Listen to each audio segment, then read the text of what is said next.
ما نوى فمن كانت هجرته إلى الدنيا يصيبها فهجرته إلى ما هاجر إليه ومن كانت هجرته إلى امرأة أبي الدنيا إلى آخر الحديث. رواه البخاري. حضرت عمر بن خطاب رضی اللہ تعالیٰ عنہ سے روایت ہے، انہوں نے کہا نبی کریم صلی اللہ علیہ وسلم نے فرمایا سارے اعمال کا دار و مدار نیتوں پر ہے، بس جس کی نیت خلوص ہو اور وہ خلوص نیت کے ساتھ ہجرت کرے اللہ اور اس کے رسول کے لیے تو اس کی ہجرت کا اعتبار اللہ اور اس کے رسول کے لیے کیا جائے گا، اور جو ہجرت دنیا کمانے کے لیے کرے یا کسی عورت کی خاطر کرے تو اس کی ہجرت اسی کا اعتبار کیا جائے گا. اس حدیث کو امام بخاری رحمۃ اللہ علیہ نے پہلے نمبر میں ذکر کیا ہے. حاضرین، یہ حدیث میں آپ کے سامنے جمعرات کے دن پڑھ چکا ہوں الحمدللہ، اور اس کا ترجمہ بھی کر چکا ہوں صحیح بخاری سامنے لا کر کے.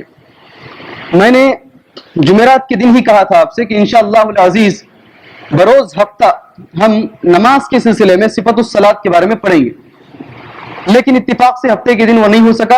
اتوار پیر کے دن ہم لوگ یہ شروع کر رہے ہیں. اللہ سے دعا کریں اللہ تبارک و تعالی ہمیں صحیح جو طریقہ ہے وہ معلوم کرنے کی اللہ ہمیں توفیق عطا فرمائے. سب سے پہلے چلیے نیت کے بارے میں کچھ باتیں کر لیں.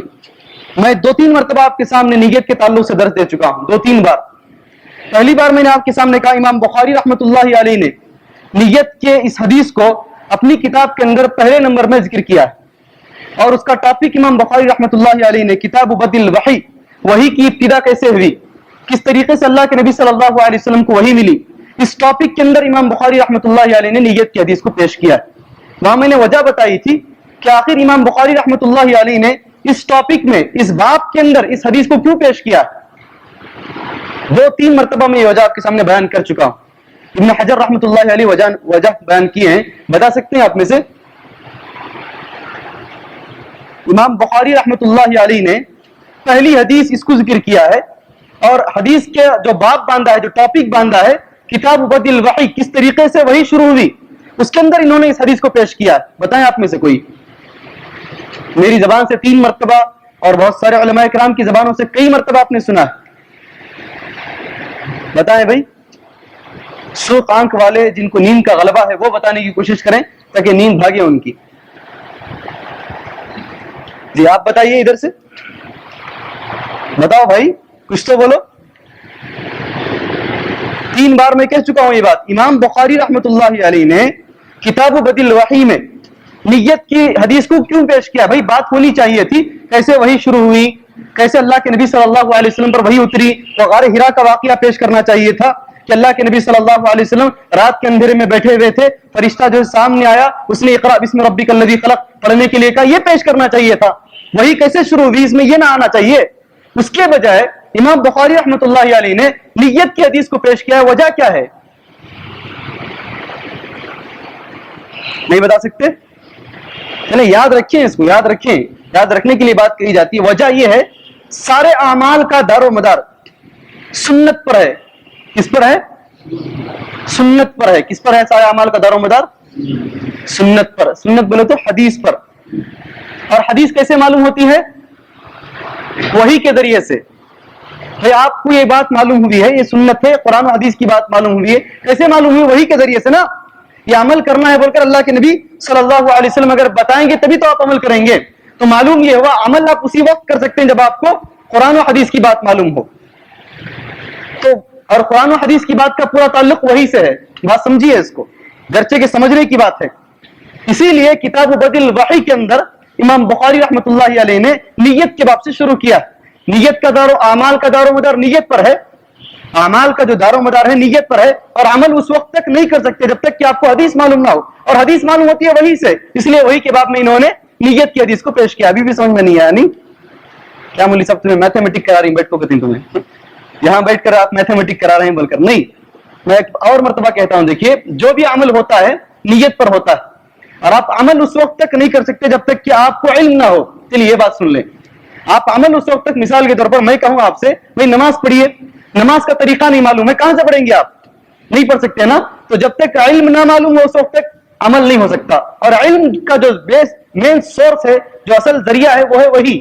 اس لیے وہی کے باب میں انہوں نے نیت کی حدیث کو شروع کیا. اب سمجھ میں آ گیا؟ کل پوچھو تو انشاءاللہ بول سکتے ہیں. جی اسے یاد رکھیے, کوئی بیکار بات نہیں ہے یہ, بلکہ ہماری جو سب سے بڑی کتاب ہے, جو اصح الکتب بعد کتاب اللہ صحیح البخاری, جو اللہ کی کتاب کے بعد سب سے زیادہ صحیح کتاب صحیح البخاری ہے, اس کی پہلی حدیث کی وجہ آپ کے سامنے بیان کی جا رہی ہے. اسے یاد رکھنے کی اللہ کے لیے کوشش کیجیے. چھوٹے چھوٹے نوٹس اور چھوٹی چھوٹی باتیں گھروں کی لکھ کر کے رکھتے ہیں, بولتے ہیں اسے اٹھا کر رکھو, بیرو کے اندر فائل میں ڈال کر کے رکھو. معمولی ڈاکیومنٹس کیسے رکھتے ہیں ہم لوگ, یہ سب سے بڑا ڈاکیومنٹس ہے, اسے حفاظت کرنے کی آپ لوگ کوشش کریں. چلیے, نیت امام بخاری رحمۃ اللہ علیہ نے پہلے باب میں پیش کیا. نیت کس کو بولتے ہیں؟ نیت کس کو بولتے ہیں؟ جی الحمدللہ, دل کے ارادے کو نیت بولتے ہیں. نیت کسے بولتے ہیں؟ دل کے ارادے کو. جو آدمی زبان سے بول دے وہ نیت ہو نہیں سکتی. آدمی جو زبان سے کہہ دے وہ نیت نہیں ہو سکتی. نیت کسے بولتے ہیں؟ آدمی دل میں جو خیال کرتا ہے اس کو بولتے ہیں نیت. یہ صحیح ترجمہ نیت کا. نیت کی اہمیت اسلام میں کیا ہے, یہ تو امام بخاری نے کیسے شروع کیا یہ بتایا. نیت کس کو بولتے ہیں؟ دل کے ارادے کا نام نیت ہے. کسی چیز کا آپ ارادہ کرتے ہیں, شیواجی نگر جانے کا خیال آپ کو پیدا ہو گیا, یہیں بیٹھے تھے, اچانک کوئی بات ذہن میں آ گئی, وہاں جانے کا خیال تمہارے ذہن میں آ گیا, اسی کو نیت بولتے ہیں. یہ ضروری نہیں کہ آپ باہر نکلیں, نکلنے کے بعد کہیں بھائی چلیے تم میں فلاں فلاں آدمی تینوں مل کر کے شیواجی نگر جاتے ہیں. نیت کر کے جانے کی ضرورت نہیں ہے. اگر ایسا کوئی کرتا ہے تو کہا جائے گا بھائی اس کو ذرا دماغ کم ہے, اس کو ذرا دماغ کم, یہی کہا جائے گا. تو نیت کا پورا تعلق کیسے ہے؟ صرف دل سے ہے. اس کی اہمیت اسلام میں کیا ہے؟ اسلام میں اس کی اہمیت کیا ہے؟ غور سے سنیں. اسلام میں اس کی اہمیت یہ ہے, آپ کا عمل بغیر نیت کے نہیں ہوتا. ایک آدمی آیا جا رہا تھا, گھسیٹ کر لا لیا نماز کو, دماغ میں نیت ہی نہیں ہے کہ عشاء کی نماز پڑھ رہا ہے, بس آ گیا کھڑا ہو گیا. کون سی نماز پڑھ رہا ہے؟ ظہر کی پڑھ رہا ہے, عصر کی پڑھ رہا ہے, وہ نیت ذہن میں نہیں ہے, تو پھر اس کی نماز ہی نہیں ہوگی. آپ کو سوچنا چاہیے میں کس نماز کو جا رہا ہوں, عشاء کی نماز کو جا رہا ہوں, یہ پوری نیت آپ کے ذہن میں ہونی چاہیے. تو بغیر نیت کے آپ کا عمل مکمل نہیں ہوگا. نیت ضروری ہے. وہ حدیث تو مشہور آپ نے سنی ہوگی, الحمدللہ. سنا ہے نہیں سنا ہے؟ قیامت کے دن 3 لوگوں کو لایا جائے گا. پہلے عالم صاحب ہوں گے, مالدار صاحب ہوں گے. سب سنا ہے نہیں؟ حدیث سنی نہیں سنی ہے؟ چلیے ایک مرتبہ اور کہہ دیتا ہوں. کتنے گانے سنتے ہیں, بار بار سننے میں مزہ ملتا ہے, لیکن مولوی صاحب ایک بات کو دوسری مرتبہ بولے تو مولوی صاحب پلٹا گوش بولتے ہم لوگ, ہے نہیں؟ ایک گانا اگر سپر ہٹ ہو گیا تو بار بار ہوٹل میں بیٹھ کر جا کر بولتے ہمارے نوجوان ایک گانا ڈالو جی ہوگل کو. لیکن اگر وہی ایک حدیث بار بار تمہارے سامنے آ گئی تو یہ کون سی بات, وہ سنے سے بول رہے ہیں مولوی صاحب. پورا مولوی صاحب جو ہے جو سن کو ہیں وہی تو بول رہے ہیں, تو اسی کو سنیے. عمل نہیں ہے نا, اس لیے عمل کرنے کی کوشش کیجیے. وہی حدیث آپ کے سامنے دوبارہ کہوں گا میں. 3 لوگوں کو قیامت کے دن اللہ تبارک و تعالیٰ کے سامنے لایا جائے گا. 3 لوگوں کو, غور سے سنیں. وہ 3 میں سے ہمارا ایک نمبر ضرور رہے گا انشاءاللہ. دعا کریں اللہ تبارک و تعالیٰ سے, لیکن خلوص نیت کے ساتھ. پہلا آدمی کون ہوگا؟ میں ترتیب ذرا ذہن سے نکل گئی ہے, لیکن تینوں کا نام میں آپ کے سامنے پیش کروں. ایک ہوں گے عالم صاحب, اور دوسرے مالدار صاحب, تیسرے طاقتور صاحب. پہلے جو ہے شروع کر دیتے ہیں مالدار سے. مالدار سے پوچھا جائے گا, اللہ تبارک و تعالیٰ پوچھے گا بھائی میں تجھے مال دیا تھا, جتنے لوگوں کے پاس مال ہے, مالدار بولے تو یہ مت سوچیے بڑے بڑے بلڈنگ ہونا بول کر, تھوڑا بھی اگر آپ کے پاس مال ہے آپ کا شمار ہوتا ہے اللہ کے پاس. پوچھا جائے گا کہ تمہیں میں مال دیا تھا, اس مال کو تم نے کہاں خرچ کیا؟ بھائی وہ بولے گا اللہ تعالیٰ ہر رستے میں خرچ کیا جانا تو پسند کرتا ہے. اللہ تعالیٰ فرمائے گا نہیں رے تو جھوٹا ہے, اس کو لے جاؤ اور چہرے کے بل جہنم میں پھینک دو. طاقتور انسان کو لایا جائے گا, بڑی طاقت ہوگی. آج نوجوان ذرا غور سے سنیں, ہم لوگ بھی طاقتیں بناتے ہیں صرف ماڈلنگ کے لیے, دکھانے کے لیے, شو کے لیے. بھائی لوگ دیکھیں اسی لیے ایسے شرٹ پہنتے ہیں کہ آپ کی باڈی کون سی ہے, آپ کے ہاتھ کتنے موٹے, سب نظر آ جائیں. اگر اس کے لیے کرتے ہیں قیامت کے دن اللہ تبارک و تعالیٰ آپ کو اٹھائے گا. یقین مانیں, ڈریں اللہ کے عذاب سے. آج ہم لوگ جو اپنی باڈی بناتے ہیں, جو جم کرتے ہیں, اگر آپ کی نیت یہ ہے کہ کل ایک نہ ایک دن اللہ تبارک و تعالیٰ ہمیں اسلام کی خدمت کا موقع دے گا, ہم اس کے ذریعے سے اسلام کی خدمت کریں گے, تو یہی طاقت آپ کے لیے ثواب بنے گی. اگر آپ کا یہ ہے کہ میں بھی فلاں ہیرو کی طرح دکھوں گا, میرے بائسپس بھی اتنے موٹے موٹے نظر آئیں گے, لوگ مجھے دیکھ کر کے پسند کریں گے, قیامت میں لایا جائے گا, پوچھے گا بھائی مجھے طاقت دیا تھا کیا کیا تو؟ بولے گا اللہ تعالیٰ ہر رستے میں جہاں تو لڑنے کو پسند کرتا تھا میں لڑا. بولے گا تو جھوٹا ہے, جا اس کو لے جا کر کے جہنم میں پھینک دو.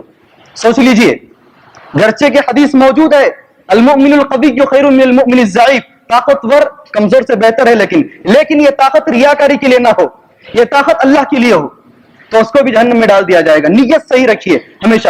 تیسرے آدمی عالم صاحب, قاری. یہ سوچنے کے لیے میں جو ہے سعودی عرب کی قرات کی طرح قرات پڑھتا تھا, میری مسجد کے اندر کم سے کم ہر تراویح میں جو ہے پوری مسجد بھری رہتی تھی, اللہ تبارک و تعالیٰ بولے گا نہیں بھائی، تمہیں جو خیرت حاصل کرے، جو علم تمہیں حاصل کرے، صرف اسی لیے حاصل کرے کہ لوگ چاہیں تم کو، لوگ کہیں کہ بھائی علامۃ الدہر ہیں، بڑے عالم ہیں، ان کے جیسا عالم میں دیکھا نہیں، کیا درس دیتی ہیں بھائی. یہ اگر ہمارے ذہنوں کے اندر ہے، میں بھی شامل ہوں، سارے علماء کرام شامل ہیں، اگر ہم یہ سوچیں کہ ہماری تعریف کی جائے، اللہ تبارک و تعالیٰ کیا کہے گا؟ لے جاؤ اس کو جہنم میں پھینکو. نیتوں کا فطور، نیتوں میں اگر فطور آ گیا، کتنا بھی بڑا عمل کیوں نہ ہو وہ عمل ضائع ہو جائے گا. معلوم یہ ہوا نیت کی اہمیت اسلام کے اندر بہت زیادہ ہے، نیت کی اہمیت اسلام میں بہت زیادہ ہے. انشاءاللہ کل میں نماز میں نیت کس طریقے سے باندھیں گے یہ انشاءاللہ کل بتاؤں گا. اللہ سے دعا ہے اللہ تبارک و تعالی ہماری نیتوں کے اندر خلوص پیدا کرے. آمین. وصلی اللہ علی نبی الکریم. السلام علیکم.